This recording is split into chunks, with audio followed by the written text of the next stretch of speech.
Ce n'est ni un manuel technique, ni un simple guide pratique. C'est une traversée éclairée entre les méandres du langage et la lumière du sens. L'ouvrage, de la sémantique à la traduction, du traducteur-chercheur camerounais Thomas Dakan-Tabi Koumavok, est ici présenté devant un public diversifié, de passionnés du verbe juste. À travers une approche sémantico-morpho-syntaxique nourrie d'exemples, l'auteur interroge l'essence même du traduire. Comment dire l'indicible sans le trahir? Comment entendre ce qui n'est pas dit mais voulu?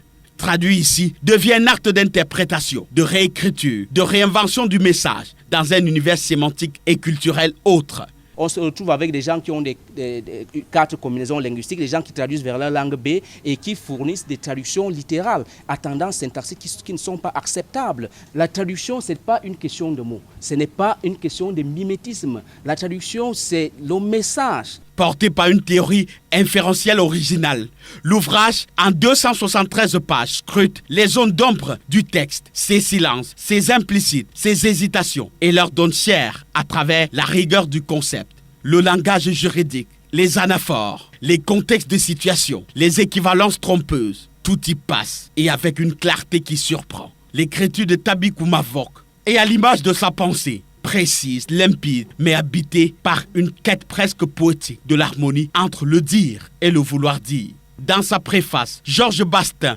professeur à l'université de Montréal, salue un travail indispensable au traducteur. Un ouvrage qui est un appui, un plus, relativement à un domaine, la traductologie, qui demande qu'on soit formé, et l'auteur propose des outils qui permettent de comprendre le sens du message, qui va du vouloir dire au dit.